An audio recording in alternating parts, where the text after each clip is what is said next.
think you can. That's why there's Google. Yeah. And IMDb and all that other stuff. Oh my God. Because even then, you're like, wait, I did that? Well, and the funny thing is, back in the old days, pre-internet, you only remember the super big stuff you did, because the things you did that were just mediocre got erased. It was not available. Now, everything, even the crappiest stuff you've done, stuff you don't want, yeah. as somebody's posted on YouTube. Oh, Lord. I'm gonna give it approximately 3 minutes before I start. Okay. Let's show this live.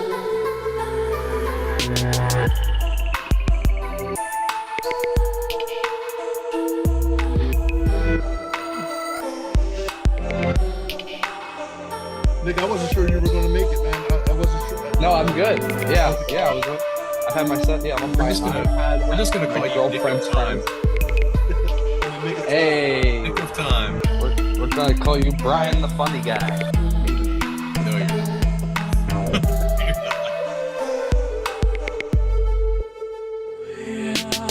Oh man, she's right here.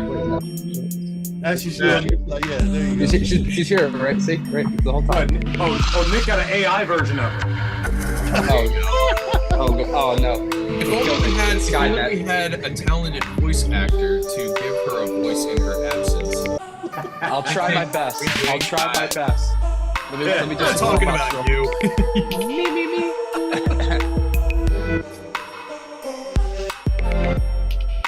Well, you know, just doing voice matches can make you some money. I know that's. I mean, you ain't gonna make the Chris Rock $1 million. That's pretty good. Pretty good. That's spot on, man. Someone should hire you. Oh, they have. Well, not since the Oscars. Oh man. Actually, that's funny, because I'm pretty sure I'm the only person in the world whose first thought when that happened was, oh damn, that's gonna cost me money. Because I voice matched both of them, and I was like, oh, at least one of them gonna lose a job. Oh man, this hurts.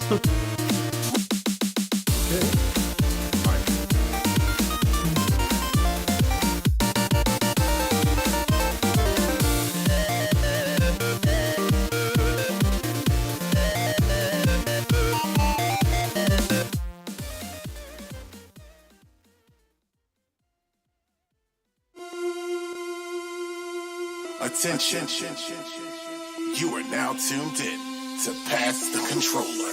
Game on. Round table, show me your moves. How these moves get good and get in the groove. Gears of war like Sonic hopping the tuck. You don't want the smoke, you'll get bodied by big nuts. Come for the character, stay for the content. Fans from the elite to the civic minded. Conventions are streamed, the topics deceased. So tune in, peace and hair grease. Let's go, baby. Peace and hair grease. Pass that, pass that, pass that, pass the controller. Pass that, pass that, pass that, pass the controller. Pass that, pass that, pass that, pass the controller. Pass that, pass that, pass that, pass the controller.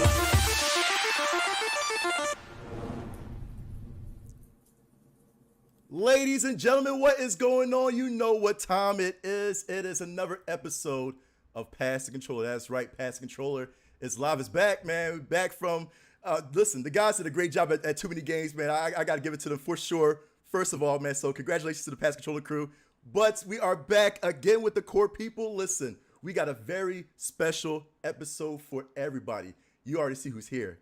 I'm excited, man. You already see me through from the promo, man, how excited I was. Now he's in the flesh, and I cannot hold my excitement any longer. But before we get to the interview, we want to, of course, acknowledge the rest of the crew. Of course, over here, my man, Civic Minded. Civic Minded, what's going on, man? Oh man, what's going on? This is not about me tonight. We have a very, very special episode here. I'm excited for it. Too Many Games this year, we had the pleasure of interviewing portions of the Metal Gear voice cast. So it was Quentin Flynn, we had Cam Clark, and of course David Hayter. That went great. And the entire time I'm sitting there doing this, I'm looking across the stage at my man Smoke, and we're both looking at each other like wink, wink, nod, nod. We have to get Phil LaMarr on here to talk about his participation in those projects, because as big video game fans, he's legendary, of course, but also as Metal Gear fans, we were particularly like stoked. So I'm like, okay, we need to make this thing happen. So with no further ado, pass this over to my man Smoke here. Smoke, what's going on, man? What's going on? Hey, man, I'm excited tonight. This is an iconic moment for us. Again, we've hit so many tiers in the last couple of weeks. It's been outstanding. To all the people out there, Too Many Games that came out to show support, to show the love, we want to thank you. We also want to shout out to Luna. She couldn't be with us tonight. She's a little bit under the weather, so Luna, you're with us in spirit. And before I have the honor of introducing our special guest, I want to pass over the controller to our boy. This young man right here killed it at Too Many Games. He is the MVP of Too Many Games. Our boy Nick. What's going on, Nick? Man, let me tell you, it smelled bad, but Too Many Games was a great time. And, oh man, it felt so great to be there. It felt so great to be here tonight. I'm very excited. I'm just gonna pass it right back to Eric. Take it away, man. I'm so excited. We're gonna have a great time tonight. So, without further ado, I want to introduce this man here. He's not just a man; he's an icon. I mean, in video games, and acting, and producing, and everything else, he is one of the. When you hear his voice, all these characters and things come to mind. I can't even begin to tell you. I have the honor of knowing this man for well over a decade, and I'm glad to finally have the honor to have him here tonight. Ladies and gentlemen, without further ado, the man, the myth, the legend, ladies and gentlemen, I give you Phil LaMarr. What's going on, Phil? Woo. Hey, what's up? What is my myth? That I'm as big as my voice? Yeah, then I'd be wearing your outfit, Smoke. Well, you had to bring that. You're bringing out my wrestling. You're having me come out of retirement, bringing out my wrestling voice. So I had to do it on a large scale. You know, I can't do anything small. When it comes to you, Phil, I can't do nothing small. Come on. Wait, Smoke, you got a different voice for wrestling? You mean wrestling's not real? Well, I couldn't just say, ladies and gentlemen, I want to introduce to you my friend Phil LaMarr. Everybody give a hand. What kind of voice is that? That's new. This is part of. I don't like that one. So how you doing today, man? Doing all right. How you guys? Oh, You're doing man, awesome. I'm blessed now you're here, Very man. happy. Seriously. Yes. Thank you. Thanks for having me. So like first off, I just want to go right into this and start right off the gate. I want to talk about your career in acting and all. How did you get started, and what influenced you to get into acting? Books. I'm a nerd. Facts. And He's I one of us. liked reading. I liked stories. And then in 8th grade, my school was doing a play based on one of my favorite books of all time, The Phantom Tollbooth. So I went and auditioned for the play, not because I thought of myself as an actor, but I love that story. And there was this little character towards the end of the book, you know, the census taker, who will take your sense of purpose, your sense of duty, you know, but he can't fight your sense of humor. And I wanted to play that part. So I went and auditioned, and I didn't get it. I got cast as one of the leads instead. Nice. Nice. And that flipped a switch. Wow. And I've been performing for audiences ever since, because I did it without knowing what it was and loved it. So with the challenges that you've gone through and the obstacles between getting that line, getting that first role as a lead, what do you consider some of your major accomplishments as an actor? We're not even talking about the voice acting and all that. We're talking about as an actor. What was one of your major accomplishments besides getting that lead? What you say stood out with you for your career? Well, that's an interesting question, because accomplishment, you know, is really what people give you feedback about, as opposed to, you know, I mean, the actors who are focused on their accomplishments are the divas. I'm the greatest, I'm the best, I'm not going on set until everyone else is off. All that kind of mess. Right. But, for most of us, it's about collaboration. We work together to build this story. And for me, my greatest accomplishments have been luck. I have been lucky enough to work with some genius collaborators, writers, artists, creators. I mean, there's people I've worked with that are once in a lifetime career high points. I mean, if you get to work with Matt Groening, the creator of The Simpsons, or Seth MacFarlane, or Quentin Tarantino, or Genndy Tartakovsky, any one of those would put you in a seat and a smile for the rest of your life. And the fact that I can, that's why whenever anybody asks me, which is your favorite, I'm like, that's like asking me which is my favorite finger. I couldn't function without any of them. Phil, I think I read somewhere that your first professional acting gig was while you were still in high school. Is that true? Yes. Wow. Yeah. That's incredible. How did you break in so early? How did you go about finding, you said in 8th grade you had started the acting bug, and you almost immediately parlayed that into something, bigger and better. Well, it's interesting because it was not a drive. It was not about ambition. It was not seeking a professional acting job. It was, again, luck.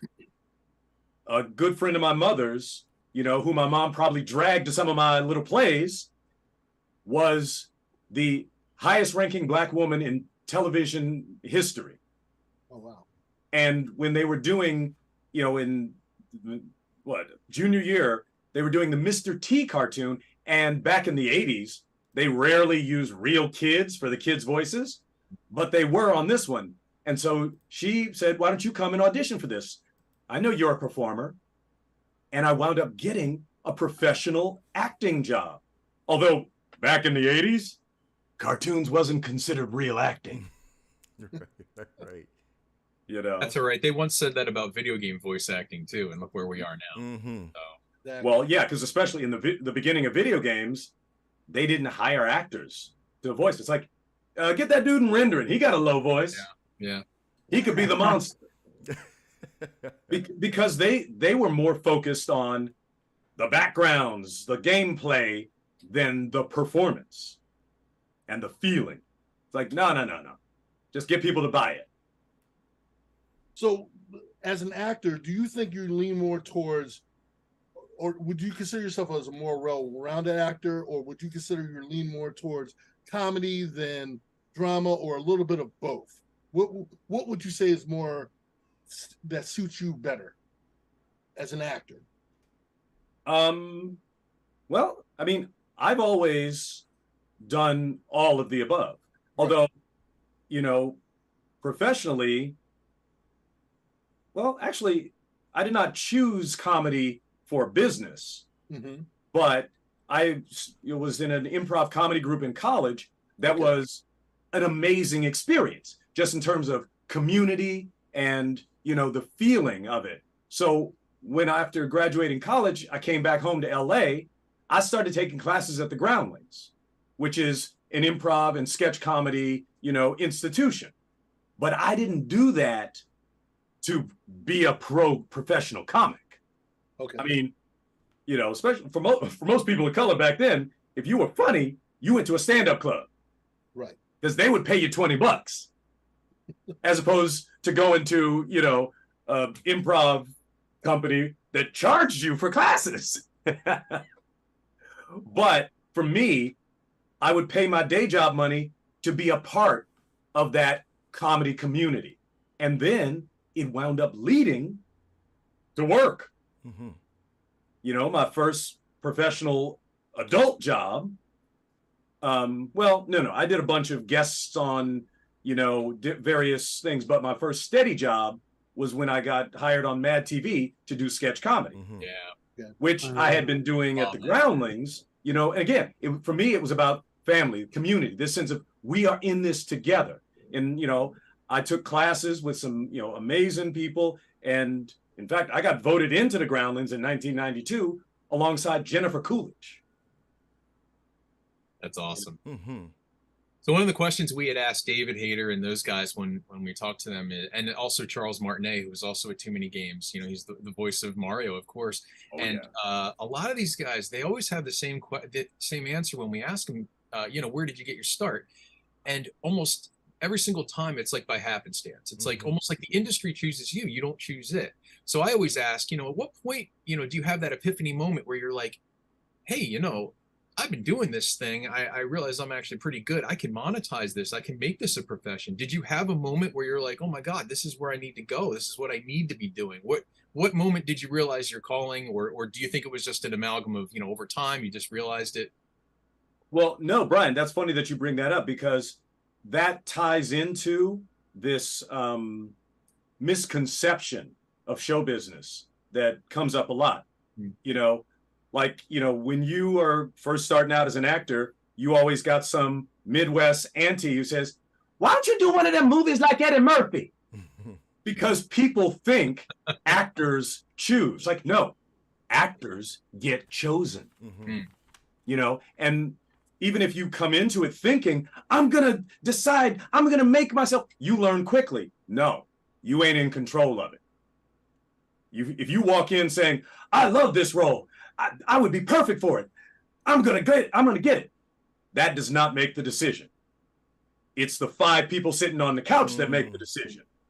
And it's interesting because a couple of years ago, when there was that whole big controversy about, authenticity in voiceover casting, I was interviewed by this reporter for the Washington Post, and I had to make sure that this person understood. It's like, no, the focus here is wrong. They're blaming these actors. These actors didn't hire themselves. Right. You should be looking at the decision makers, the producers, the studio heads, the network heads. Those are the ones who thought, well, if the character's half white, half black, it doesn't matter what color the actor is. So that is one of the concepts of this business that actually drives some people out of it. I've had people that I came up with who are incredibly talented. You look at them on a court and it's like, damn, that's like playing basketball next to Michael Jordan. But then this lack of control over how you're going to live, what you're going to do. Some people just go, nah, I can't do this. I'm going to move back to Ohio and work at my dad's shoe store, because then I know what's going to happen every week. I know what I'm going to do, and I can control it. Right. It's funny how you say that, Phil, too, because actually I'm just piggybacking from what you're saying. This is coming from an episode of Retro Replay. I'm a huge listener of Retro Replay. Remember, you was talking with Nolan North about the situation with racism in voice acting, and you gave 2 points, and I quote, any actor can play any role they believably play. They believably can play. And 2, all things are not equal. And I kind of want you to elaborate more on that, because I was like, that's actually interesting how you said that in that show. That was like 2 years ago that you said that. I remember the episode. And I was like, wow, okay. Can you explain that real quick, as far as for those that are trying to figure out, as far as the impact of racism in voice acting and just acting in general? Right. Well, what I said was, all things being equal, any actor should be able to portray any role they can believably portray. Right. But problem is, in our country, in our world, in our industry, all things are not equal. And that's why, I was explaining to Nolan, to me, there's, 3 aspects to it. There's the principle of that, like, everybody should be able to play what they can believably play. You ain't gonna cast me as Michael Jordan because I'm too short. Ain't nobody gonna believe that guy's Michael Jordan, on camera. But there's also, there's that acting principle, but then there's also the practicality. And if the industry is unequal, then it's not okay to just keep leaning towards the same direction. It's like, well, if 98% of the people in this industry are this gender and this ethnicity, then we'll just keep writing characters that are that gender and that ethnicity. And even if we write other ones, we'll just cast the same gender and ethnicity. Because in the old days, they wouldn't let women act on stage in Britain, because they didn't think that was okay. So that's not okay. And now we're in this time where we realize, well, why not have our content reflect our society? Don't just have the one little person of color in the background. Let's have some stories about that person. Well, I think it harkens back to what you said earlier, Phil, about how the industry sort of chooses you to go where you want to go, because I think what you're speaking of, and I don't know if the timetable matches, but I know just a few years ago there was that uproar about Hank Azaria voicing Apu in The Simpsons, and then also voice actor behind Cleveland from Family Guy, whose name slips my mind. He's extremely talented. His name, anyway. Mike. Thank you. Yes. Okay. So, but at the time, I think we were all kind of sitting there like, I don't think they would have cast them had they not been able to do a remarkable job at what they did. I don't think it was just like a reverse tokenism to get them to do the job that they wanted. I thought that they were extremely talented, and being that diverse and being as, where The Simpsons started out, where they couldn't hire tons and tons of voice actors, they probably went to Hank and said, hey, can you do somebody that has, the Hindi accent that can embody this? And he probably jumped right in and did it. So I don't think that there were like nefarious, reasons behind it. Was the casting that, occurred. I just think it kind of happened the way it happened. I mean, is that sort of your impression of this? No, that was about blind spots, because in those years, 80s, early 90s, the ideas of diversity and representation, those were no buzzwords. Those weren't on nobody's mind. And those were not considered for most people priorities. And like the casting of Hank Azaria as Apu, and the casting of, Dr. Hibbert, those were minor characters. There was no idea for the producers of those shows to think, why are we going to triple, our budget for just some little low-level character? Now, had those been the leads, then they would have thought about it, because that was the mentality back then, But if it was just a minor character, if it was a kid, if it was a girl, if it was a person of color, it didn't matter. We'll just hire whoever's here. Hey, Harry, you do a low voice. Just do Dr. Hibbert. He's big. Because they didn't realize or think about any sense of responsibility. It's like, no, we just do a TV cartoon. We're not congressmen. That was their idea. Right. But nowadays, people look at the level of responsibility of content differently. And that's why they have recast those roles, because they realize, oh, that makes a difference. Yeah. And what I was saying, Mark, to Nolan, that the practicality of it, if 95% of the roles were white dudes, 5% were black dudes, as a black actor, if you were having to compete against not just the 7 other black voice actors, but the 6,000 white guys, you would never be able to make a living. Facts. But as what we're seeing now with this generation, you are seeing it's not a 95-5 anymore. The decision makers have realized, oh, we should have more diversity in our stories. And then it matters to have more diversity in our casting. But back in the old days, they didn't. I mean, that's why Friends was allowed. Friends wasn't controversial. Nobody was saying, why would 6 white people not have a single friend of color? Nobody asked that question at all. No, they didn't. Well, they were all living single anyway. Hint, hint, wink, I wink. like that. That's a good little pun right there. Hey, that was the OG show. I remember that. Yeah. Deborah Wilson. But for me, I mean, to me, like, it would, to me, it would have changed to me, like, for example, Samurai Jack. When you were cast as Samurai Jack, it's an iconic character. Everyone from kids to adults embraced that character. To me, the overall census was they didn't care if it was a person of color that was doing the voice of Jack. It's the fact that you made it believable to a point where people embraced that character. They loved the character. Even when, Samurai Jack was on this hiatus, the long hiatus, and you came back as Samurai Jack, I heard nobody ever complain about your performance as Samurai Jack. And on that note, how did it feel to do a character like that, where it's so iconic that people embraced it, that they waited for almost well over a decade for you to make that return? And I mean, seriously, like, how did that make you feel? Well, I mean, again, like I was talking about accomplishment, right? That's outside judgment, right? And it took a little bit of time before, Samurai Jack got the attention that, I mean, I knew it was good. Even from day one, I walk in there to record, and Gendy Tartakovsky showed this, few minutes of animation he had done as to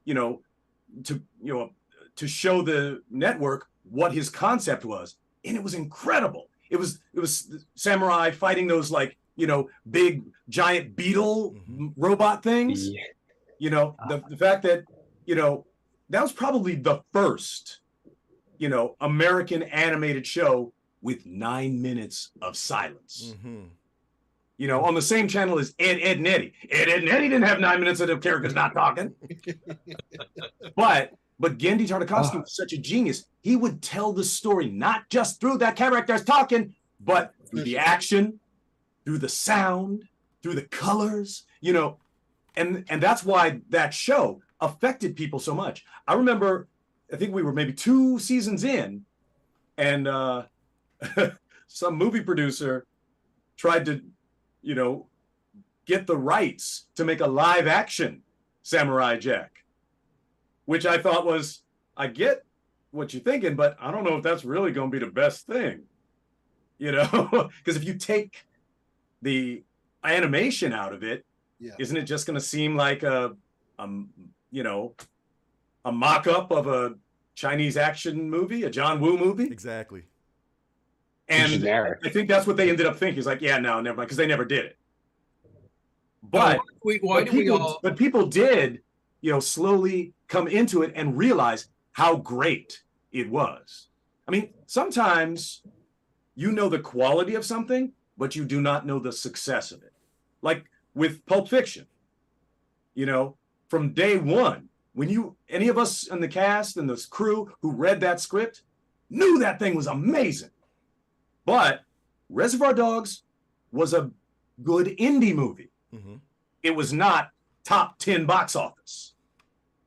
But, and I remember being on set joking, yeah, well, I guess the studio could try to sell this like a big summer blockbuster. John Travolta, Bruce Willis, Uma Thurman. And I said, yeah, right up until the heroin overdose or the anal rape. But then the movie made $100 million. And I was like, oh, damn. I guess that's why. That's why I don't run a studio. It's funny. I was telling. Go ahead, Nick. Sorry. Yeah. No, I was gonna say I was talking about with my parents, because I was saying yeah, we're having Phil LaMarr come out. It's gonna be so exciting. And Pulp Fiction. When I mentioned Pulp Fiction, they were like, "We saw that when it came out. What the hell? What?" They hated it. They said they had a terrible time. And I'm literally sitting there I've watched it so many times, and I'm like, what do you mean? It's so good. How could you hate? They saw it in theaters, and I was like, what? I don't get it. So that's a perfect example there, where it's just, it just takes time, I guess. I don't know. I was literally like, how could you hate it? And I'd be your son. It makes no sense. Yeah, well, that's the thing. You can't, tell just from looking at the breakdown of something how good it's going to be. Although a lot of executives think they can. If you pitch something to them, if Jaws is a big hit, and then you pitch, well, it's like Jaws but with an octopus. Oh yeah, let's greenlight that. But because they're just picking based on success. It's like, no, you got to do it based on quality. because that's what people respond to. And on that note, I have to ask you something, because what you mentioned about Samurai Jack being a live action movie, somebody pitched that or something. Why do we labor under this weird delusion that every single other art form has to somehow be translated into a live action movie? Right. Why do video games There have to it be is. live action movies? Why does anime, which is, by the way, probably one of the highest art forms, why do we sort of why do we hold live action as this gold standard of greatness when there are so many other viable art forms that transcend it and can bring that meaning forward? You, as somebody who's a writer and somebody who's done producing and all these other things, you've seen it all, done it all. What's your feeling about that? What's that anomaly? Where's that coming from? It is part of the movement that we need to make as an industry and as a society, because there's, in the old days, movies were the high level. That was stardom, that was art, and anything below that. Because there was a period where if you were a TV actor, you couldn't get cast in movies. Because the executive thinking was, why the hell would anyone pay money to see somebody they can watch for free? As opposed to thinking of, no, look at this person's quality. No. They would say, movies are real acting. TV is blah, blah, blah, blah, blah. And then, cartoons, same thing. Like I was saying, back in the 80s when I was doing Miss T cartoon, the people making the cartoon didn't consider it an art form. Until, to me, when Bruce Timm made Batman the Animated Series, that's when they started the concept in America of animation as an art form. I don't think without him, Pixar would have blown up. Mm-hmm. So there's a lot of people who are still in those old mindsets. Like last year when the Woman King came out, it was incredible. Yeah. It was so good. Yes, it was. But I remember sitting there thinking, it's like, oh my God, when I was 12, no studio in the planet would have greenlit an action movie with black women. Facts. It's like, no, nobody's going to watch that. Well, But it's good. Mm-hmm. One of the things I want to touch on, and I wanted to bring it up because I don't want to forget, one of the other groundbreaking moments in your career to me that always stood out with me was Static Shock. Yes. For a lot of different reasons. I was personal friends also with Dwayne McDuff, and God rest his soul, he gave me some insight too, because me and him had little side conversations, and I had to bring that up in a bit. But I want to know, for you, did you get a chance to sit down with Dwayne and ask him, as far as the inspiration, where did you find the inspiration to distinguish, even what you do in Green Lantern, how were you able to distinguish where you wanted to establish Static as far as voice? Did you all have a conversation, or did you just do it and say, well, this is how I want to establish Static as far as his character? Because again, that character is so iconic now. Everyone now wants to see a live action off the heels of what you did, what you and Dwayne accomplished. Seriously, did you have the conversation with Dwayne first off, as far as what he was looking for, or was it just here's the script, read the script, and then from there, take us through that process. What happened? Well, it's interesting because, like I was saying, back in the day, there was less cognitive, understanding about diversity, representation. But with Static, we understood even back in '99 the significance of the first African-American superhero to have his own animated show. We knew that. But that was not the goal. The goal was quality. Let's make good episodes. Yes. Goal achieved. And working with Alan Burnett and Dennis Cowan, obviously I knew that Static had come from Milestone. And again, Milestone, the social, progress significance of it was obvious to everybody. Yes. Even though by that point, Milestone was done. And taking a Milestone character and putting it on network TV was a huge step. Because most people in the comic world the comic book world weren't reading Milestone. But now we had millions of kids who didn't even read comic books now being introduced to this character. And Alan and Dennis and Dwayne made the show so high quality, and that is why it has significance, not just because of the color, but because of the quality. And people, we would do these episodes. I mean, because to me, Static Shock did to Saturday morning cartoons what Stan Lee and Marvel Comics did to comics in the 60s. They brought a real feeling that you could relate to into this fantasy world. Because before Stan Lee's Marvel Comics, it was in Gotham, Metropolis. It was all imaginary. Nobody ever thought about being those characters. But when Peter Parker was coming from high school and then had to put on his mask and, and dealt with real feelings, he lost his, uncle. Mm-hmm. Like there was so much real emotion.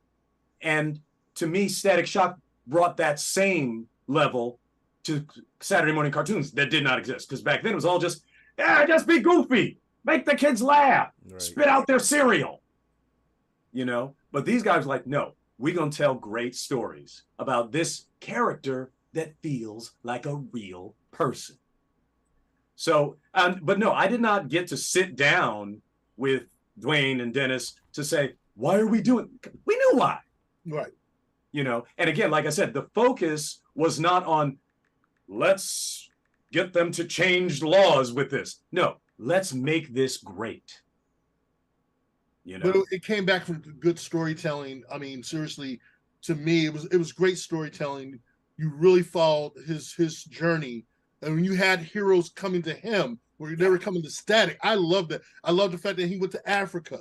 I love the fact that they introduced, the tarantula, and then you went back and you talked about his mother, and the fact that you got a chance to get a better and single dad raising two of his kids, again, it hits so many bells for me, and then having a conversation with Dwayne about his trials and tribulations when he was doing Justice League Doom, and he told me about how he wanted to bring in Jon Stewart for Justice League Doom. Mm-hmm. He told me that, it was either that, no, it was Crisis. It was Crisis on Infinite Final. It was the Crisis Justice League Crisis animated movie, and he wanted to bring in Jon Stewart, but they brought in Hal Jordan instead because Edward Furlong. So he was like, the deal was they were like, well, we're going to bring him in, and so Dwayne told me, he was like, well, because we couldn't get Jon Stewart, he threw in every other black character from Black Lightning to and I was just like, Vixen. So he was like, yeah, watch the movie. He said, you'll notice I threw Firestorm. He threw in all these other characters. And I was like, why didn't you not have, Jon Stewart appearing? So to me, you set the template for Green Lantern. To me, you set the template for a lot of characters, even characters that you did, like when you did Aquaman and Injustice. And again, I was tickled. I was like, dude, I love the fact that you broke a lot of barriers that where people were like, well, wait, only white characters can do this character. And no, you were the one who was like, no, I'm breaking all that and not even doing it on purpose. You just gradually just went into it. Like, oh, I'm doing this character, doing that character. And they're like, wait, but you did this character. You did Aquaman. You've done this character. And they're not traditionally people of color. They're outside of it. You did Samurai Jack. So to me, I love the fact that you broke a lot of ground without having to say a word because it's spoken volumes. Well, and also, I mean, it's funny because that's come up, with that whole controversy. It's like, well, Phil LaMarr does white characters. Why can't these white actors do these black characters? Like, not the same thing. Representation. Yes. There was never no white face minstrel shows. There was never black people covering their face in chalk to do, to do that, Richard Pryor voice. But I mean, I think for some of us, actors of, who are minorities, we got a little edge because when you're a minority, you are more educated in the majority culture than vice versa. Right. Right. And that's why a lot of times, if you were casting a majority person to play a minority character, they wouldn't be able to do it that well. They would just do a stereotypish kind of version. Mm-hmm. Whereas a minority doing a majority character had a much greater understanding of different kinds of majority, people, because that's the thing. Like, if you're, a minority person, you got to know what the majority talks like, Mm-hmm. does, values, or you getting the hell out that country. Phil, So it's funny. I don't know if you've ever seen this meme out there, but it's a picture of your face and Cree Summer. And it says something to the effect of, like, these two actors are responsible for 80% of your nerd culture or something like that, meaning like all the TVs and movies, and especially the voice acting. I wanted to ask you, so, I mean, first of all, have you seen that meme? Because it's out there. Okay. So how does it feel to like be sort of like the, that face of representation, and you're so recognizable now across so many different levels? I mean, because obviously with the movie thing, you have the TV thing, depending on how old we are, we have very disparate age groups here. Like, I think I'm the middle, or am I the second oldest? No, whatever. I'm But the oldest. we all I'm the baby. we all became familiar with your work at different time periods. And for me, it was Mad TV. Of course, my sister and I, we loved In Living Color and Mad TV were our shows.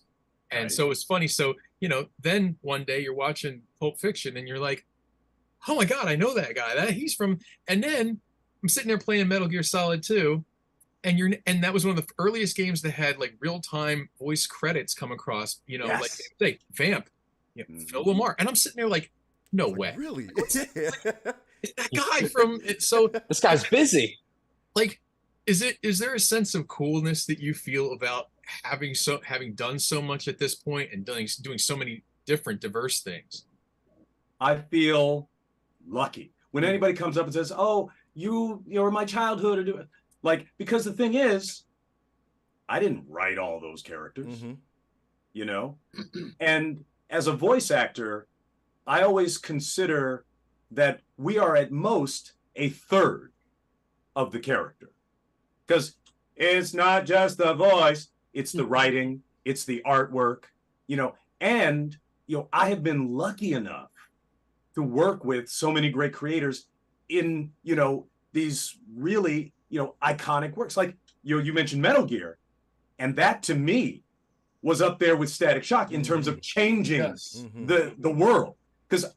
And it's funny because that's another one where my nerdiness led me to it. Because I loved Metal Gear so much. I mean, to me, it was the most cinematic video game, Metal Gear 1. And the woman casting it, I had worked with on some Cartoon Network shows. I said, "Can you bring me in? Can I audition for something? Because I love this game." So, and she brought me in for like some little minor character, the DARPA chief or something. But then halfway through the audition, it's like, "Well, there's this other character we're having some trouble finding," and then she described Vamp. Mm-hmm. And I was like, "All right, let me give this a try." Okay. He's like, "Yeah, well, he's a vampire, but not really a vampire. And he's, Eastern European, but not any specific accent, okay. And he's maybe, some sort of weird sexual orientation. We don't know." Yeah. So I was like, wow, that's interesting. Right. Usually they describe what a character is, but this is a lot of what he's not. What he might be. So I was like trying to bring in little elements of those things. And the first thing I was like, okay, if he is a vampire, he doesn't have to breathe. What would your voice sound like without air? Okay. It might sound like this. 5 today, or rather 6. And I started doing this weird, airless voice. Yeah. And I saw the casting woman go, so creepy. And I'm like, okay, that's Mission accomplished. right. It's awesome. I gotta ask you though, man, because now that in 2001, which when you were casted as Vamp, you had to. What was your relationship with Hideo Kojima? I gotta ask you that flat out.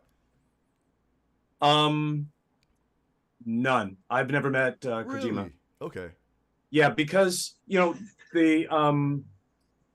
video games, especially those, were made for Japan, and the Japanese actors voiced the characters. We were secondary. We were just dubbing. Right. So he had already created the stories, designed everything, and he let some, Americans do the dubbing. The same way the American animation producers do with the, stuff in foreign countries. They don't fly over to Italy or Germany to run the sessions, So although I do think he came and worked with David Hayter, just because that was the main character, that mattered, Right. And also, Hayter was so incredible. I bet even if you didn't understand the language, you could get the impact of that character's voice. Right. And which is weird because a lot of times you're watching something, dubbed, in a different language, you miss half of the impact. But when somebody is really good, even if you don't understand them, you can still feel them. True. And this is so funny because, especially in Metal Gear 2, like I said, big shout out to, first of all, your performance as Vamp, and second of all, to Mara Gale, who played Fortune as well, too. Both of y'all, My queen. honestly, the relationship that Vamp had with Fortune was like, so it just, I was like, man, I don't want to feel for Vamp and Fortune, but it's like the relationship is there. it was a bit, like, how was it working with Mara Gale, to be honest with you? Well, actually, for video games, you almost never work together. Right. Because they aren't, especially back then, for most cases, don't treat it as acting. You're just filling in the lines the same way this other dude is doing the backgrounds. They don't have the guy doing the characters work with the guy doing the backgrounds, and they don't have the actor doing this character work with the actor doing this character. Although the very first Metal Gear session was one of the just small handful of video games where I got to work with other people, other actors. That's, so I got to meet David, I got to meet Mara, they had us all together. So that part was interesting. Although the weird thing was they sat us in this room and then put up a screen with the sound waves of the Japanese voice actors. So they said, okay, so you can see when the Japanese character's line starts. So you got to finish your line before it goes flat. Right. Which is a weird way to act. Do you 5 today or rather 6? I would be remiss if I didn't bring something up because we're talking about Metal Gear Solid 2. And of course, Vamp was awesome in that. But Vamp really had a much bigger, I think, pivotal role in my personal favorite video game of all time because of the millions and millions of games I've played. Metal Gear Solid 4 is my favorite video game of all time. And I was so happy to see they brought back Vamp. It was incredible. He is easily, when you talk about cool vampire characters in games, he's really at the top of the list. I put Castlevania Dracula maybe one notch lower, but Vamp is just amazing. Controversial statement right there. As much as I could talk about Metal Gear all day, but I have a question. Get in trouble. Phil, how does it feel to be the guy who rapped the greatest original hip hop song in any video game ever? Oh, music will bump in the night. It's me, CMB. Yo, the intro to Dead Island is one of my favorite ever. It's one of those intros you can't skip, and it's because of that song. Can you tell us a little bit about that process? Well, actually, I got to be honest. I did not do the song. You didn't? Oh, you're breaking my heart. Are you serious? I thought you did. Oh, shoot. Oh, no. What's the brother? It's a lie. They brought in an actual rapper to record the song. Yeah. I've heard that too. You're right. Oh, you're shoot. right. What's your Because brother's I name? saw conflicting things, and then somebody said, "Yeah, Phil did that." No, Oh, you're man. right, Phil. They did bring it up. I forgot what actor. They did credit him too. I forgot his name. Yeah. The actor that did it. I think he put together the whole song. Right, He like correct. produced it, rapped it, and then they put that into the thing. Although the Dead Island was hilarious. Sam B was a great character. Yeah. I was so upset they didn't bring you back for Dead Island 2, but Dead Island and Dead Island Riptide were amazing, and I had to play as Sam B. He was the best character. He had the best lines. Nice. Yeah, he was great. Yeah. But the funny That's thing so about cool. Dead Island was we had to record it twice. One time, we did one time through, and then they put out that promo trailer, where it had this creepy Girlfriend. tone That's with right. the girl. Yeah. That's right. And then they said, people love this so much, but it doesn't really, follow the tone of the game. Right. We gotta re-record it. We gotta make the game less funny and more creepier. Phil, we have to redo all your lines. Like, what? That's crazy. I learned Well, something today. You're I love a versatile guy, though. Yeah. I Thank God they it's didn't have to crazy. replace me. It's something I really wanted to ask you too, is like, as I was going down and like looking, doing some research, I realized at some points in certain shows, I feel like you're talking to yourself. Like, you play so many characters so many times, like extra things here and there. I think you're just like a Wonder Woman short of your own Justice League, which I think also applies to Eric with cosplay. I'm just throwing that out there. Yeah. But like, what happens in those moments where like you're so like in Young Justice? I'm like, it's like you, and it's like Kari Payne like voices like 50,000 people at a time. It's crazy. Like, how do you do something like that? How you find all these different characters even for something like a single project like that? Well, again, it comes back to the quality. When you've got a writer like Greg Weisman on Young Justice, he writes all the characters differently. So that when you do, Aquaman, he's got this vibe, he's got these lines, and if I'm doing, different character, it's a different take. But it's funny because early on in my voiceover career, I saw what you're describing. Somebody talking to himself, like the very first episode of Futurama. I'm in the booth and watching Billy West do 3 characters talking to each other on the fly. The professor brings Farland Fry right in to meet Dr. Zoidberg, and he just did this whole thing. And I was just like, and then like a year or two later, we had an episode of Static Shock where I was doing Virgil and Jon Stewart. Mm-hmm. And I'm like, no, y'all, I ain't Billy West. I will do all the static lines first and then do the Jon Stewart lines separately, because the range of the voices was really far. Virgil's down here. And John is over here. And I didn't want this low voice to pull the static voice somewhere lower. Oops, I didn't want to mess it up or try to prove myself. It's like, no. Let's do this right. But over the years, and like I said, being lucky enough to work with great writers, I've developed the ability to find a different vocal placement for this different character. Mm-hmm. And we figured out, I talked to my voiceover friends about this. You are always reading the description of the character and then figuring out, okay, what does that embody, orally, ear-wise? Like if you have a character that sounds like this, but then they show you the drawing and he's got a beard, like, okay, well, what's a beardier version? This guy would sound more like this. This sounds like a guy with a beard. Not that growing a beard changes your voice, but there are things we hear in our, elements that, put something into us.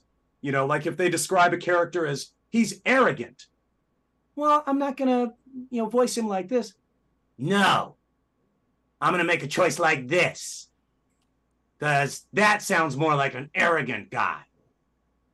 So you're always looking for a sound that connects with the writer's idea.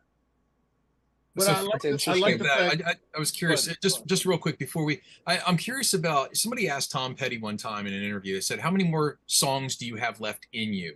And it spoke to me. I was like, wow, I never thought about that. Like a person has sort of like maybe like a finite potential of how many things they can do in their professional career, how many original things they can come up with. In your opinion, like, I mean, do you ever find yourself like, I only have so many more different voices I can do, or is the well endless? Can you always come up with something new? Like, what's your process? How do you go about it? Well, I mean, I would say that there is no set limit. I mean, again, because of the collaborative aspect of it. Now, if every voice actor had to write their character, then there would definitely be a limit. Because then it would be like sports. Mm-hmm. Like, there's only so long I can do this much work all by myself, at a high level. Because eventually either you run out of ideas, I've written every experience in my life, I've done every sound in my throat. But the thing is, if you put a character in this pitch, if you put him here, he's Jon Stewart. But you put him here, it's Sig from Jack and Daxter. Mm-hmm. It's the same pitch, but not the same voice. Yes. Wow. Yes. Yes. He said Jack and Daxter. I'm happy. Love it. Made me a gamer. Okay. Got out of my seat. Awesome. We're set. Cool. With Nick now. Yeah. That's all it took. Yeah. Well, no, I like the fact that. Don't worry about it, Nick. We're gonna bust us some metal here. Yeah. Let's do it. I'm not gonna die. Let's escort someone who won't follow us because those missions were BS. Anyway, moving on. But I like the fact. So would you say it's been more of a challenge on the voice aspect, or like, say for example, when you were on Mad TV and you got a chance not only to do voice, but you also got in characters, different characters, and everything else. So the dynamic, what would you say has been more of a challenge or more fun to do? Doing it in makeup and character and be like, what? Or you're doing the voice where you're just sitting in the studio and be like, well, yes. Yes, I'm here to save the world. Versus. That's the voice that Eric does when he cosplays Jon Stewart. That's the voice he does. He's coming for your job. So what would you say is more or less like the acting, physical part, wearing the makeup, doing the voice, or just sitting back in the studio, coming up with ideas of how you want that character to become? What would you say is more of a easy or challenge to you? Well, no. As you probably know more than most of us, having to suit up is work, but also having to do it in a production timeline. Right. Where, it's like, okay, makeup, get him, hurry up, we got to get on set, so people sometimes have to rush, and you're depending on others, right. But so it's definitely easier to create characters vocally, because the work that others are doing, they do separately, but with the writing, with the drawing, so I don't, it's, with Mad TV, it was like sitting there with the artist and doing the voice while he's drawing. And it's like, no.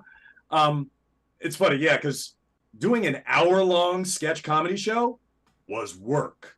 It got to the point where, when I had kids, like, Daddy, let's dress up for Halloween. It's like, no. I don't dress up for free. Already did that. Union rules. Yeah, talk to my agent first. Right. That's when you ask your kids, you going to pay me? How much you going to pay me? Well, because, having to wear wigs and stuff, I remember Deborah Wilson, because Deborah had these beautiful long, braids and dress, but she would have to tie them down to be able to put a wig on. And like by the end of our 12-hour day, she had a headache. Yep. Mm-hmm. Wow. Mm-hmm. I can imagine. And it's funny because like anytime I go to a con, it's summer and I see somebody cosplaying in the full, it's like, oh, dude. I'm so sorry for anybody who's got to be in the room when you take that off. That's the pain. Smoke's having flashbacks. That's the pain. I had of it. flashbacks from last week. Don't get me started. Seriously. Oh, I was dressed like Gray Fox interviewing Dave, and I'm totally in suit, and I'm running off stage doing the thing with the, and I'm like, oh, and Civ can testify when I had to take off the suit. All this hot air came up. I was like, geez. And I lost an extra 10 he pounds. set like a truck. He was like, oh my gosh. Oh, that's awesome. well, Phil, real quick, I actually wanted to. 2 weeks ago, I actually with my girlfriend and some friends, I went and saw Bobby Lee, who was also on Mad TV. I'm actually wearing the shirt here. And after the whole show, like he was going like crazy and all this, and I'm like, he went from like his actual material to like the audience and all that stuff. And I was looking back through your stuff, and we've talked about like improv groups, Mad TV, like you voicing multiple characters like at a time. Like it baffles my mind. You've been so many like heroes and villains. How do you find certain like devious characters more than like heroes? Like, because sometimes like, oh yeah, he's Green Lantern, but then sometimes I'm like, he might be a villain or something. There, you really like go all throughout the spectrum of like characters like that. What's that process like? Because I might have a villain you forgot that you played that I wanted to bring up real quick. Well, no, the process is the same. I mean, think about it this way, Nick. Villains walk on two legs just like heroes. Mm-hmm. That's a good point. And villains speak the same way, not in the same, they don't say the same things as heroes, but the process of creating the character, you know, talking with the creator, finding the voice that fits with their concept, you know, that collaborative thing that I talked about before, that works the same way with a hero, with a villain, with a victim, with a little character in the background. You know, it's the same process. It's all just acting. Take this fiction off the page, bring it to life. Mm-hmm. So one of my favorite videos ever of someone voice acting is watching Robin Williams play with his character in Aladdin and Genie and finding that. And there seemed to have been a lot of improv in that process. Do you ever get to play like that in those processes? Or is it more like hardcore of like script with animation and everything like that? Or do you get to play a little bit more sometimes? Well, no. When you are a comedy genius like Robin Williams, Mm-hmm. they will let you improvise because the writers know anything Robin, you know, says off the top of his head is going to be 80% funnier than whatever we wrote, and we'll get credit for it. You know, so that's a different process. I mean, some shows, depending on, you know, the vibe of it, you know, sometimes you'll come up with a line or, you know, sometimes with a character. Like in Futurama, there's a character, the robot preacher, that, you know, they had heard me, you know, we were playing around or something, and I did this voice, you know, based on a old, you know, minister character, and they're like, "Ooh, wait, Phil, that voice you did before, this character, this robot preacher, could he be like that?" They're like, "Sure," you know. So sometimes you know, as a voice actor, you can bring something to the writing, you know, not always, but, you know, sometimes they're open enough. The really good ones definitely are. The insecure ones, no, don't add anything, Mm-hmm. because they feel like you're taking away from their power. You know, one of the things I want to say, Phil, I had a Phil LaMarr moment, and when I call it a Phil LaMarr moment, there are people that I've always rooted for within the industry that I either knew, like I've known you for a long time. Like I remember before internet, I remember emailing you for the first time and asked you what it is like for a voice actor and all, and you replied back to me. I would never forget that. That always stood with me, and from that point, it just solidified. I'm like, I'm going to support this. Anything he does, I'm going to support this man and everything else. One of the Phil LaMarr moments I had was when I was in the movie theater to see Spider-Man 2. And I remember seeing the scene in the subway. Do you know, people around me were like, "Oh my God, that's my man from Mad TV." And I'm hearing people, "That's Phil LaMarr." And it was a great moment to feel, because I was like, wow, I love the fact that he's getting his props. And people were like, "Oh my God." So again, I gotta ask because that was an iconic like moment, not just in Marvel, but that was like an iconic Spider-Man moment because they showed that scene into the Spider-Verse and all where Peter Parker's holding on to the subway. It again, was it just because the producers were a fan of Sam Raimi or were a fan of your work and they just said we got to put him in here? Like I just love the fact that you were in that. Like you've done so many films and everything else. We were talking about it earlier, and I mentioned 1 or 2 films. That guys were like, "Holy crap! I forgot that he was in this." And so the thing was, I just got to ask for that moment in time. How did that feel? Like you were in Spider-Man 2. That was like a major film, and that was like a major moment in the movie. How did did they just say you're Phil LaMarr? We're going to just give you the part, or did you just like how did that happen? Like again. Well, it's a pretty interesting story. But wait, before I go into it, when you saw that and there were people saying that, was that at some later re-release or was that at the initial release? The initial release when I was in the movie theater. Wow. Yeah, and that's weird. why. And it was funny because I called my Phil LaMarr moment because of the fact when I was sitting there, I was just smiling. I'm like, I know him. I know wow. him. Okay. Like, so, well, you must have been at a late screening if that many Mad TV fans were in there. But no. The interesting thing about that, part, I was basically an extra. Okay. I had auditioned for the movie because, there was a comedy part. There was the dude in the elevator with Peter Parker who says, "Hey, nice costume." But Hal Sparks got that part. Right. I didn't get it. A little tight in the groin. Right. but then a couple of months later, my agent got a call and said, "Hey, the Spider-Man movie people called and they asked if you would be willing to do a part in a different part." Like, wait, is it the elevator scene? It's like, no. It's like, well, what scene is it? What's the part? It's like, they can't tell you. What? Yeah, it's just 2 days. It's like, okay. And they wouldn't give me a script, wouldn't tell me what the part was, what the scene was.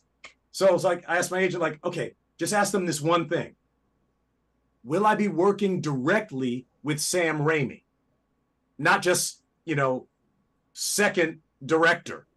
And they said, no, you're definitely working with Sam. I'm like, all right, fine. I'll be an extra in a Spider-Man movie because, I'm a comic book nerd. Okay. I would do anything to be, in a Spider-Man movie. I didn't know what the scene was, but when I got there, I got super lucky. Oh, I'm in a scene with Spider, because Spider-Man, as a kid, was one of my iconic heroes. Spider-Man and Batman, those were my ones. So and I got to meet Toby. I also got to meet John Dykstra. The Oscar-winning, special effects genius behind Star Wars, because he was doing the special effects on Spider-Man 2. And his daughter, Chloe Dykstra, was also in the train scene with us. Okay. And the reason we were hired was something I've never heard of before or since, because it was a group scene with all these extras. But Sam was like, no, this scene has heart in it. And he hired 8 actors to be spread out among the extras so that he could have people to cut to have real, emotional responses or throw out new lines, because the thing was, he was feeling like, well, if it's just an extra, we can't be sure that they're going to bring the heart to the scene. And this scene where all these people are helping Peter, that matters.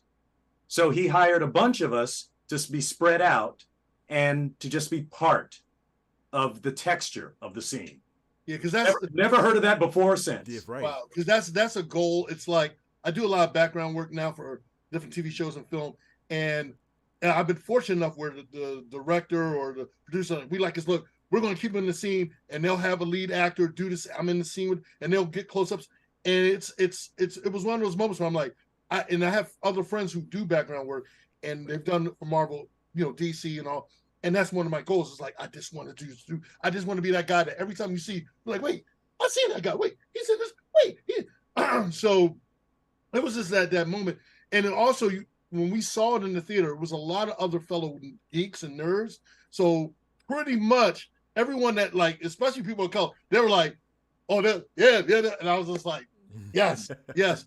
So, but I had another geek nerd moment, and it was during Pulp Fiction, and I laugh about it now because I think about it, and I'm like, wow, whoever thought that you would have Samurai Jack and Afro Samurai in the car together, in a movie together, and all. Even though I know you done some voice acting for Afro Samurai, that would be like a dream of mine to see Afro Samurai taking on Samurai Jack. I'm like, and the fact that you both were in the scene together, I'm like, wow, you're in the car with Nick Fury. I mean, come on, man, you have the ball, But again, that's the geek in me, that's the nerd in me. So I had my geek moment and all. But I know Sim wanted to touch base with you on a couple of things with the film career.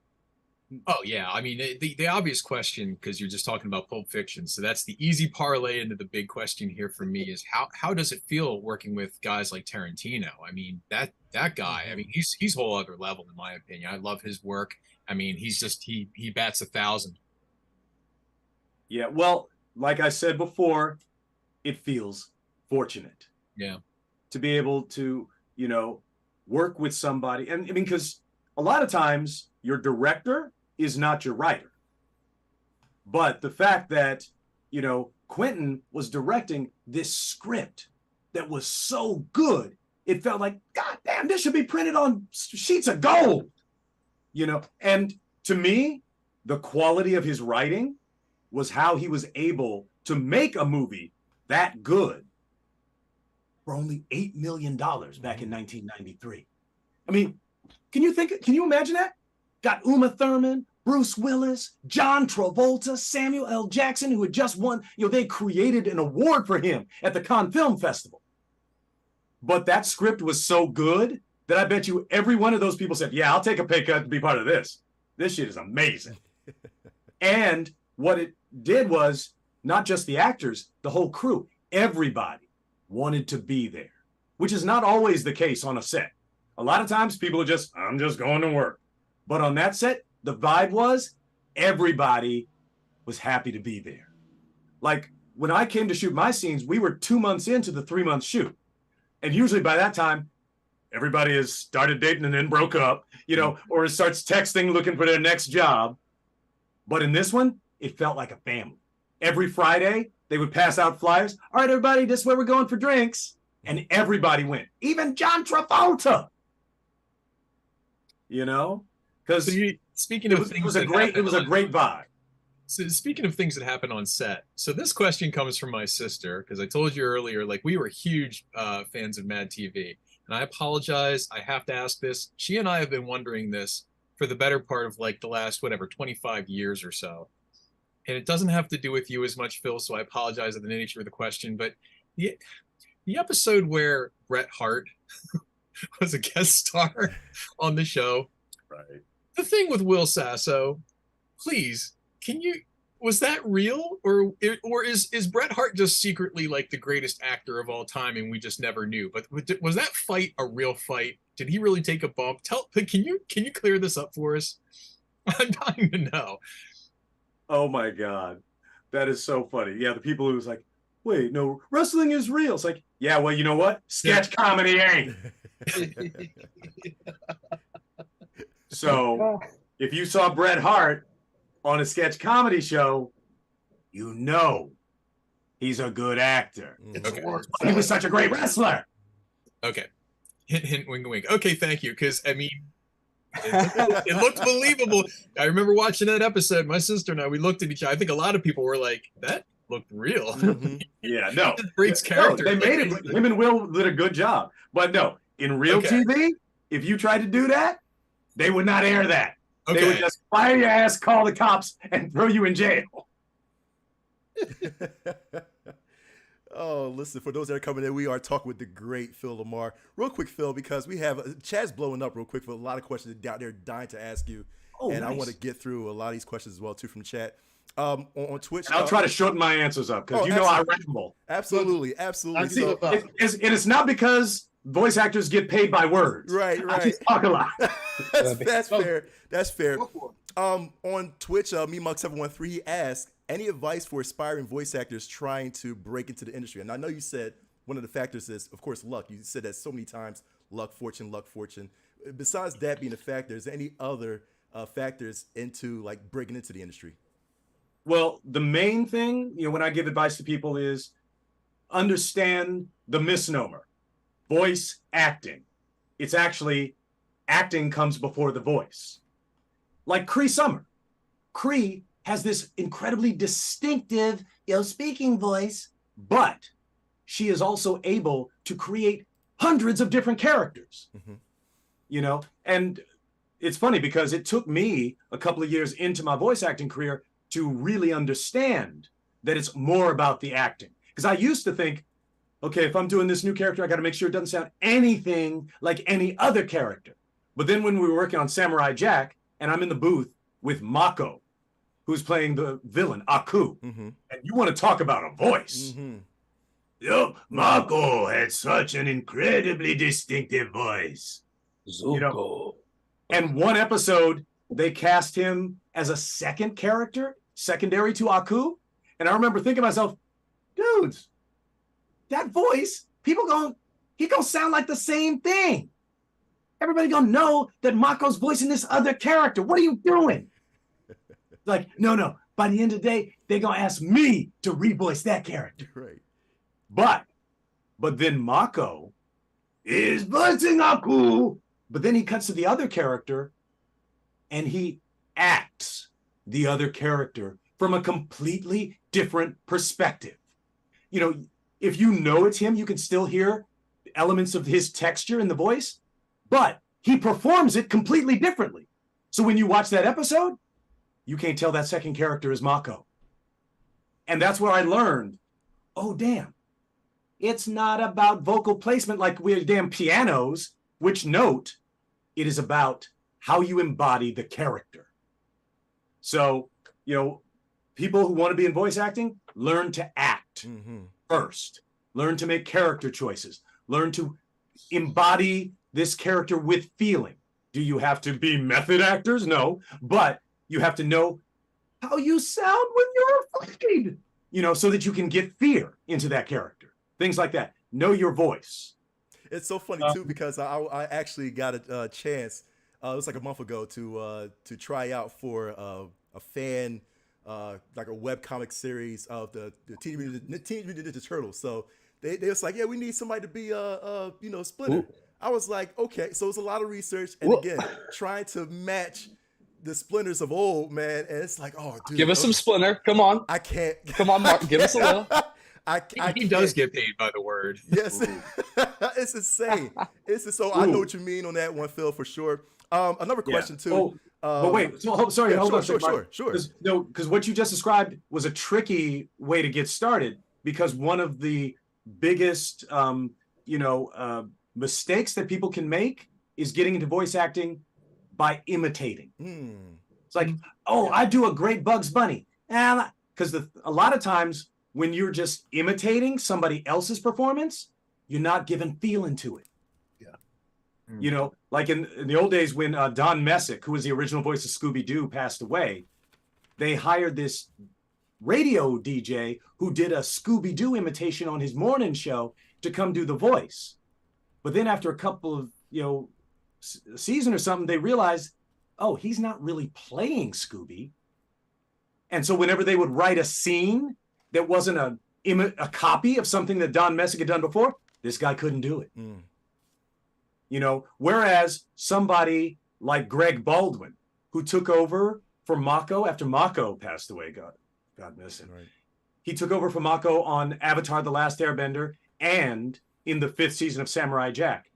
He was not just doing an impression of Mako, he was playing Mako's characters. He did the same voice, but he also acted the character. So it's tricky sometimes, if they just want you sound like this. Right. Like not just the sound, play this character. Give us the feeling of that character. Sorry, man. Go ahead to the next one. That's definitely sound advice. I appreciate that. On Facebook, Dwayne Jackson. So we already talked about you being a geek, a total geek for sure. Now, of course, we're in a video game show. He has to ask this question: your favorite video game of all time? Ooh, that's a tough one. because thankfully I've gotten to be a part of, some of my favorite video games.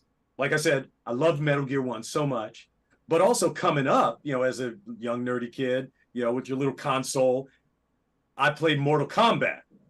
Fatality. And so finally getting to be a part of that world has been incredible, And we got a new Mortal Kombat movie coming out. That's right. So I'm excited. I can't wait. Absolutely. There's another question also from Jennifer Rodriguez on Facebook as well too. She says, going back to Samurai Jack, she loves it. She was wondering, what was your favorite memory? The episode being, I guess, filming Samurai Jack. Your favorite episode? Ooh, that's a tough one. I mean, because every session was amazing. Because Gendy is a great creator, great director, and just the experience of it was wonderful. I remember there was one episode where, one of the storyboard, because the storyboard artists would also write the stories, and, one dude, we had this series of aliens that were modeled after the storyboard artists, and he drew them to look like him with his big glasses, oh, that's funny. Or just great episodes like, the first Scotsman episode.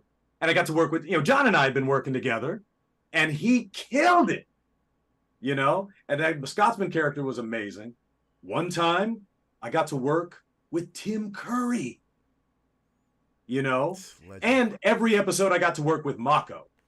It was like getting paid for a college class, because you learn when you're working with somebody that amazing. I mean, this man had starred in movies. His name was above the title on Broadway, in Stephen Sondheim's Pacific Overtures. He had created theater. I mean, he did it all at incredibly Olympic levels. So being able to work with him taught me about, my level of performance. And so there's so many episodes of that show that are fantastic, the Blind Archers episodes, and the process of creating them was as good as watching them. So that's why, again, it feels like such a gift, right, to be able to be a part of that show. Right. That's you know what? I believe that. I believe that. Also, Sip Chat Play, he wants to know, actually, let me get the question. Your favorite character to play in Mad TV? Oh, well, probably the UPS guy, just because, because that was the only character I created. Right. Because I'd been doing that on stage at the Groundlings before I got hired for Mad TV. And they said, "Oh, we like that character. Let's do that on the show." I'm like, "All right, sure." And one of the best parts of that was Mary Shear and I were both hired from the Groundlings onto Mad TV, and we got to do the TV version of a scene we've been doing on stage for 2 years. Okay, so correct. Was that the one? I'm just going by memory because I told you, big Mad TV fan. Was that the one where you walk in on the job interview and it's like, "I like your hair. Wow, you look really cool. Like I keep my hair short too." Right? Is that the? Yeah. It's funny because that was the concept that led to the creation of this character. Yeah. I was like, I want to do a scene about a dude who's so stupid he don't know this woman is way out of his league, and that's how he gets a chance. So, I was thinking, okay, she is a high-level, super intelligent lawyer woman, and at first he was going to be a bike messenger because I thought, dude coming in with a helmet and like those little shorts, he ain't never gonna get it. This woman ain't never gonna look at him. But then I thought, no, nobody would ever let a bike messenger into a high-level office. But a UPS guy can get in anywhere. So that's how he became a UPS man. It's like, "Oh, hey, yeah, I got a package for you. Oh, yeah." It's like, "Yes, I'm Elizabeth. Oh, yeah, I know. Yeah, totally. Hey, I'm Jack." And the idea was this dude was so stupid, he didn't know he didn't have a chance.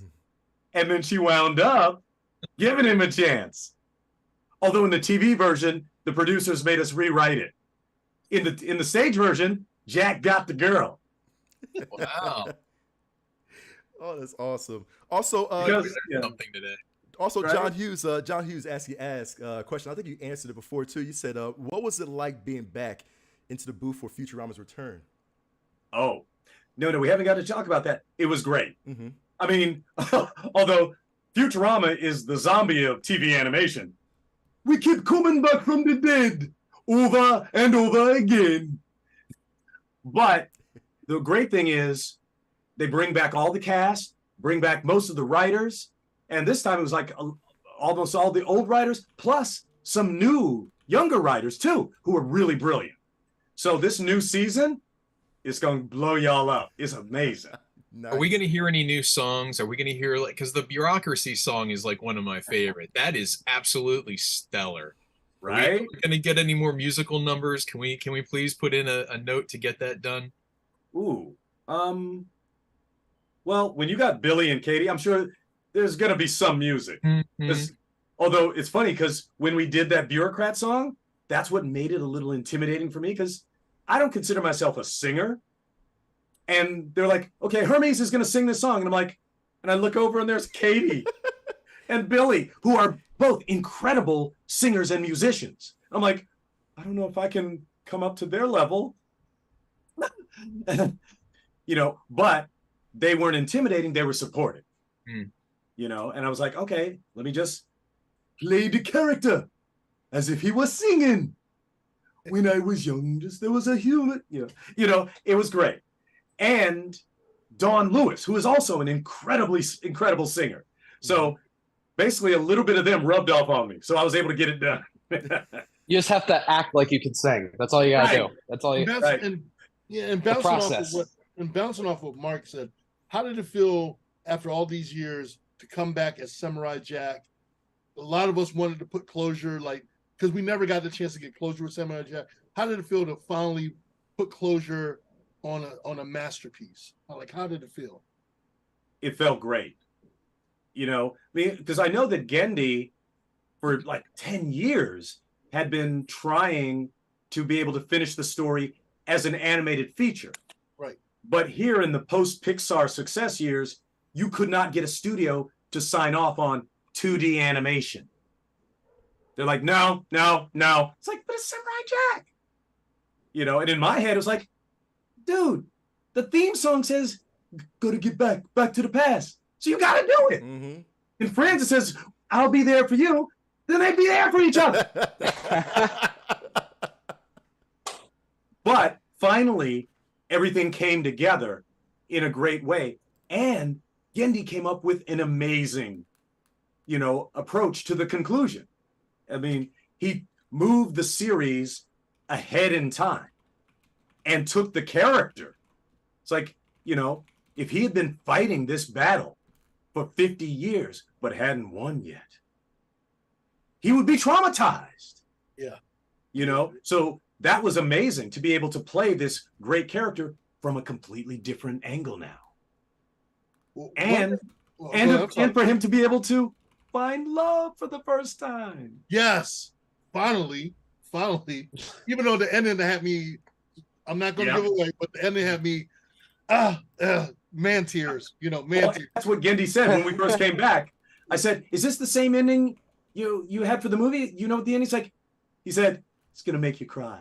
Yeah. I was like, God darn it, man tears. Which was on brand for the series, because if you watch all those episodes, so many times it was about sacrifice. Yeah. Jack sacrificed a chance to go back in time to help someone else. Yeah. And now he was able to finally complete the mission through the sacrifice of his own heart. Whew, that was something. Beautiful, dude. See? So one of the things I want to touch on, because I really want to touch on, because I'm excited for your upcoming projects. One of those upcoming projects I have been an avid fan of for decades. And the fact that you're attached to it, I know you're going to kill it, is Babylon 5. I mean, I'm serious. We're going to talk about all the upcoming stuff you got coming up, but I want to talk about Babylon 5 right off the gate. I am a huge Babylon 5 fan. The fact that you're playing as the doctor, you know, God rest his soul, that, you know, the fact that, and I saw the trailer and I was like, and I, you know, because I heard news that you're going to be coming in, and I already knew when they were like, we got Phil LaMarr, and I'm like, I already know who he's going to play. And then the fact that they went to the original cast members and they asked, and they were like, they gave the blessing for you guys to come on board. I cannot wait. I already pre-ordered that. Okay. Yeah. Let's talk about that, and then let's talk about your upcoming projects. Yeah. No, I mean, being able to be part of the Babylon 5 universe was great. I mean, always been a fan of J. Michael Straczynski. Yes. His on camera and his comic books. Yes.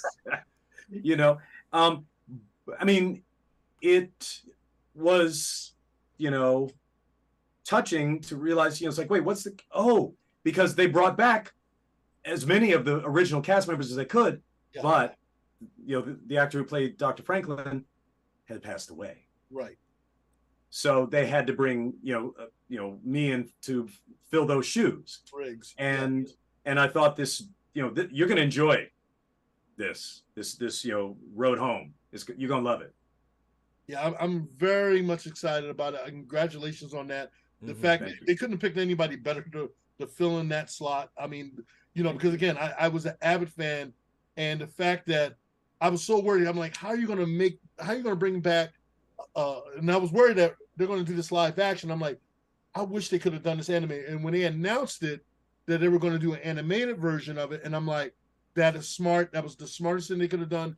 And the fact that they were bringing everyone back. And then we got the surprise like a month ago that the trailer came out, and I'm like, it came out, and I was just telling a friend, I said, oh, it'll probably come out next year. It's coming out this year.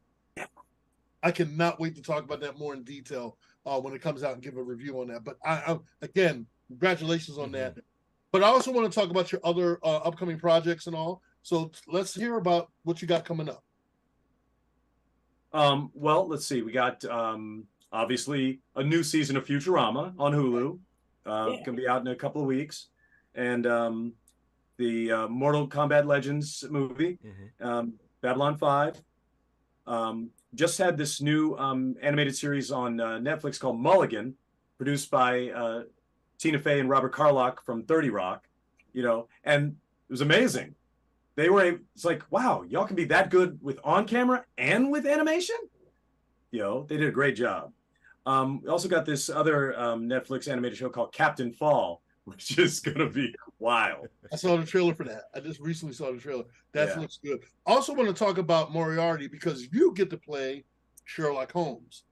I definitely want to, because I wanted to talk to you about that. So can you tell the audience more about what's going on with Moriarty? Yes. So a lot of people probably aren't aware of this, but there's this Audible, audio series called Moriarty, which is set in the world of Sherlock Holmes, but Holmes is the villain and Moriarty is the protagonist. And Dominic Monaghan from Lord of the Rings plays Professor Moriarty, and I got to play Sherlock Holmes. And it turned out really, really well. Okay. So now where can people find that? It's on Audible. It's on Audible. Okay. Yeah, because I got it. Because now that you even said it, and I'm like, the fact that you were playing Sherlock Holmes, I was like, okay, I'm sold. But now that Sherlock Holmes is going to be a villain, and it's something like Nick brought up earlier about you playing the good guy, and now you're playing someone of the villain. Go ahead, Nick. I know you want to jump in. Well, actually, I did want to do this real quick. I'm sorry. And speaking of villains, this was my Phil LaMarr moment. Smoke talked about his with Spider-Man. Here was mine. I used to bond with my little sister, and actually last year we went to the concert. It's actually like 3 days ago, like last year.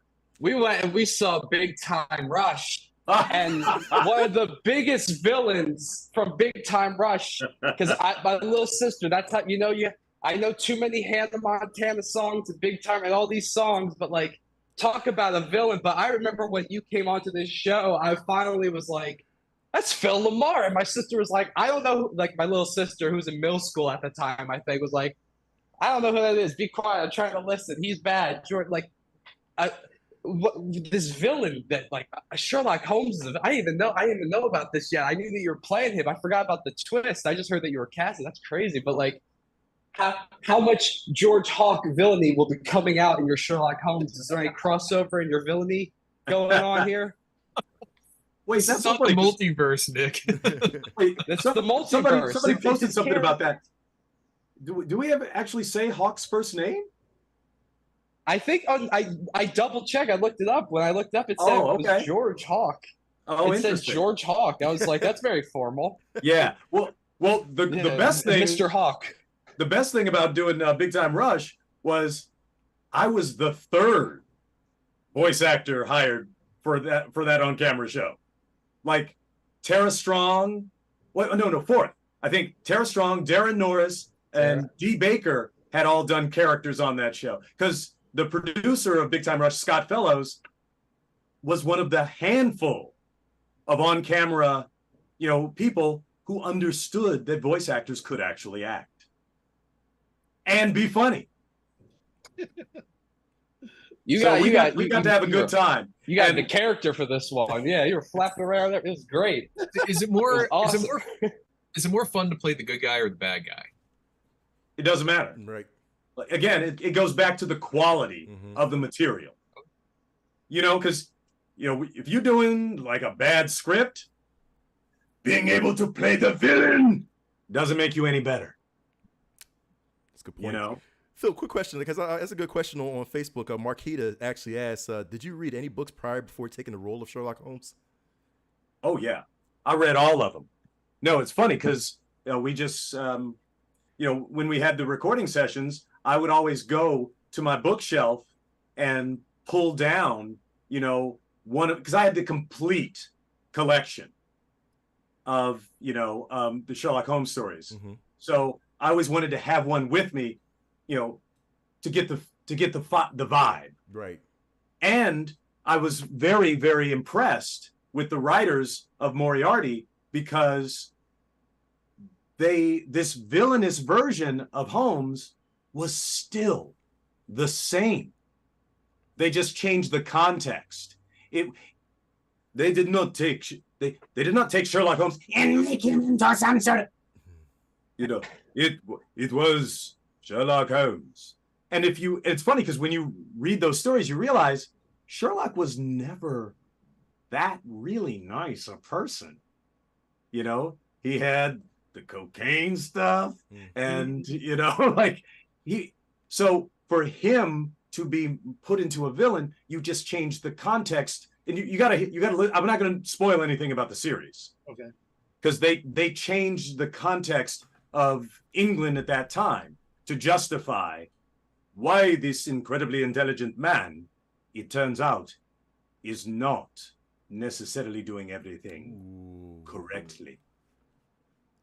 So that had to be an interesting challenge anyway in itself, where you get to play Sherlock Holmes, you get to play an iconic hero, and for all intents and purposes, but you have to find within still staying the same, but showing and without visually showing it in words and character of bringing out that villainous side without, so it's just like, okay, you want me to be the villain, but I'm still considered an iconic good guy. But at the same time, you want me to be this, you want me to still stay without, like you said, without the yeah and all that stuff. So right. I love that. I love that. Because what they did is they did not have him. He acted like Holmes. Everything he did was something that Sherlock Holmes would do. And Sherlock Holmes is the smartest man in London. Smarter than you, Moriarty. But when you change the context of that, right. It's like, oh, wow. Yeah, I guess somebody deciding they want to play violin while they're solving a murder case, that's a little bit of arrogance, And for me, this process was actually a little bit similar to the 5th season of Samurai Jack, because, it was, in the early season, Samurai Jack was full of heart and, but here he was the same good-hearted person, but he was now in a darker place. So you had to bring the iconic stuff from that you recognize, like with Sherlock Holmes, I had to bring the intelligence, but add another layer. It's like, well, he is imposing his intelligence on it this. It almost reminds me of like the Justice Lords from Justice League. Like, you're playing the same character, but in a different. It's so interesting. Like, right. And there's so much more of that now nerd cult with multiverse and all this kind of stuff. It's so interesting to get to see stuff like that. That's awesome. Well, and that's good writing, because the bad version of this would have, like you said, Smoke, just made Sherlock Holmes acting like a bad guy in every single line. And like, no, that's not Holmes. That's not Sherlock Holmes. Yeah, no, he's the villain now. That's bad writing. Shredder from the original Ninja Turtles. That's Right. that's a cartoon villain. Right. Yeah. Right, exactly. So I want to ask one of my like Civ and Mark, what was your Phil LaMarr moment? Because I know we've all had those Phil LaMarr moments. I got to call it, man. The Phil LaMarr moment. Brian, what about you? We're gonna start doing these all the time. Yeah. Talking to me. Yeah, Civ. Oh man, I mean, I told you I grew up watching like In Living Color. I loved, sketch comedy shows, Saturday Night Live. I always wanted to be a stand-up comedian, always wanted to do sketch comedy. I did a little bit of that. Again, my sister and I used to watch those shows religiously. So when Mad TV came on, I mean, we just instantly fell in love. And I mean, Phil brought so many great characters to that. I mean, when you really think back to like really great, Phil, it's hard to like hammer down your career on it. It's like almost impossible because, like I said, going through IMDb, you have over like 600 total credits, across a myriad of different, aspects of acting and comedy and producing and writing and things. But my moment really was like when you started, you were like a breakout character on that show. And I think it really stood out. And, I almost looked at it like, oh my gosh, like, and don't be mad when I say this, but it's like they had like their own Tommy Davidson, very energetic, very diverse, like he could draw from so many different things. One minute you're the over the top hyperbolic character, next minute you were the straight man. And I'm like, wow, that's like so great. You could do like all these different things. So, I mean, my Phil LaMarr moment was the first moment I started watching your work. I thought it was amazing. And it continues to this day. Cause like I said, when, watching Pulp Fiction, I'm like, oh my God, they just killed Jack, the UPS guy in the back of the car. And then, playing Metal Gear and your name pops up and I'm like, that can't be that guy. Is that the same guy? Like, oh my God, it is. So yeah, there's more than one, but definitely it was love at first sight with your work. I loved Mad TV. That was where it all started for me.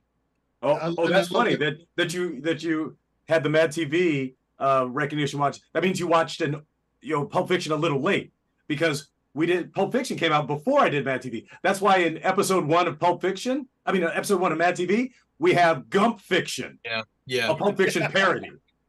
Where they had me, because I was like, I want to play duels. Like, no, Orlando's taller. Yeah. So we were that. Besides, the joke was, no, Phil, we want you to play you. we were that one. Oh, no, not again. We were that one family on the block that didn't have cable TV growing up. Thanks, Mom and Dad. So everything was a bit out of order. So that's my chronology with you is probably different than like everybody else's. Man. I'm dating myself and I'm calling myself out. Because Civ, I got to piggyback off of you too, because again, it's the same thing. My mom and dad, my dad is actually watching. He's texting me right now saying, "Hey, it's so Phil, Sam." Hey, but I sit with my mom and dad, and the same thing. We was watching Mad TV, man. We was watching all that growing up. You know what I mean? Like that was first introduction to you. You know what I mean? And of course, and then. Same thing, with the love I have for Metal Gear and seeing your name pop up as Van, but I'm like, wait a minute, like, yo, and I told my brother was avid Metal Gear fans, back in the day, and we still are, and I'm like, yo, what? Like, there's the same guy, man, that mom and dad makes us sit down and watch on, it's over dinner, so it's just like, it's a surreal moment, it's a real surreal moment. Right. The thing about mine's completely different from me. It's all like Cartoon Network and everything. I'm 26. I'm the baby. I know, whatever. But like me and my coworker, we were joking about, it happens. All right. Time is irrelevant. Anyway, we were joking about like, we started quoting Dracula to each other from Billy, scraping like all that. We were just like, I was just going through it. And it's like, you talk about the different time periods of all your work. And I feel like I would turn on Cartoon Network. And I'm like, oh, there's another Phil show. Phil's in this one. It's crazy. You've done so much. It's awesome to like get to sit down and just talk to you for a little bit. So yeah. And it's funny because for me, my daughter grew up on Phil. From my daughter to my granddaughter. And so it's funny, like, for my daughter, she had the Billy and Mandy. She had all and then for my granddaughter, you got Craig of the Creek and everything. So again, for us, for me especially, because I'm like, yeah, I know him. Oh yeah.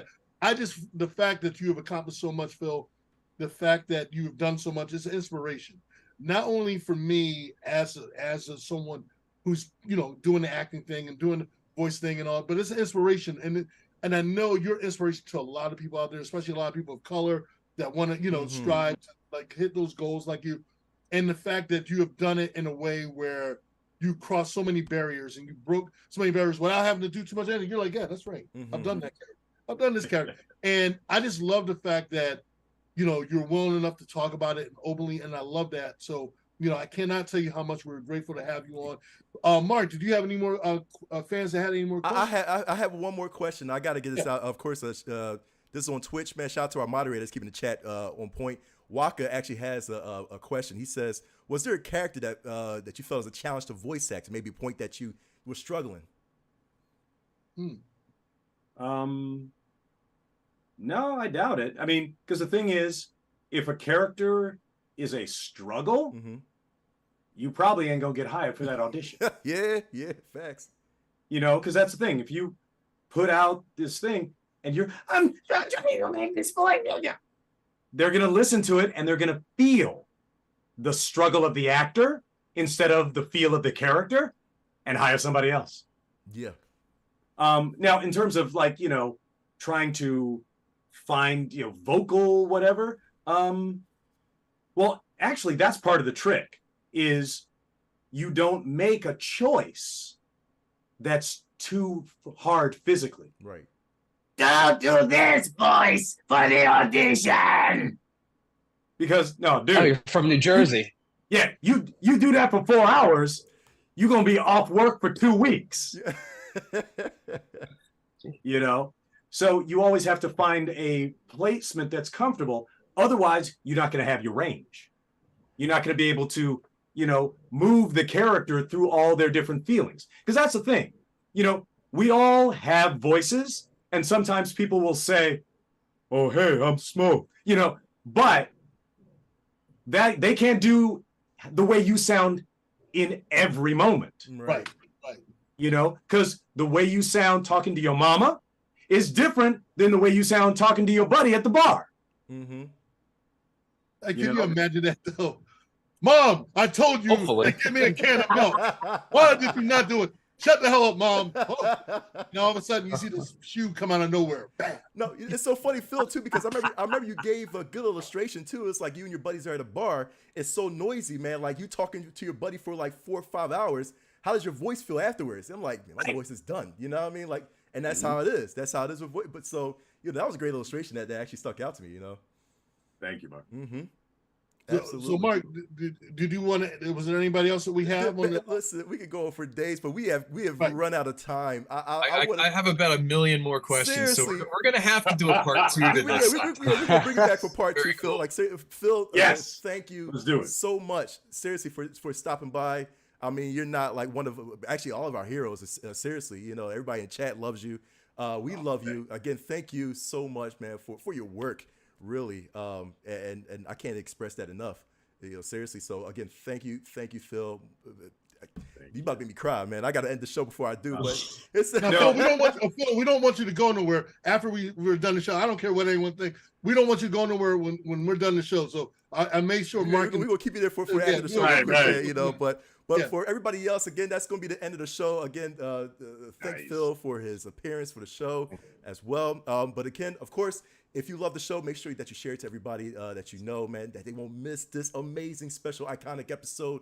Make sure that you go and share it to everybody, your friends, your family. And again, also make sure that you join our social media as well, too. Of course, our QR code is right on the bottom right. You see that right there. And then basically just have fun, connect with each other. Of course, this is PTC Nation. But again, Phil. Follow Phil. Please follow Phil. Where can people follow you at, Phil?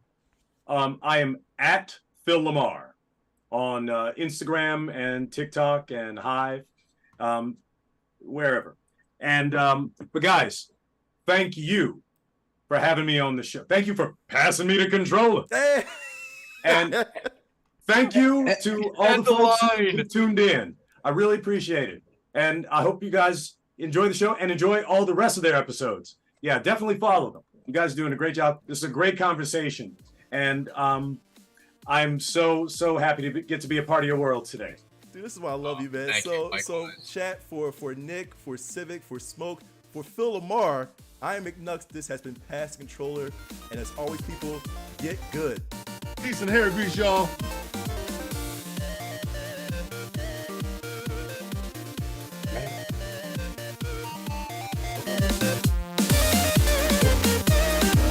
It's always that silence before the end and the beginning of the show that we're not like, okay.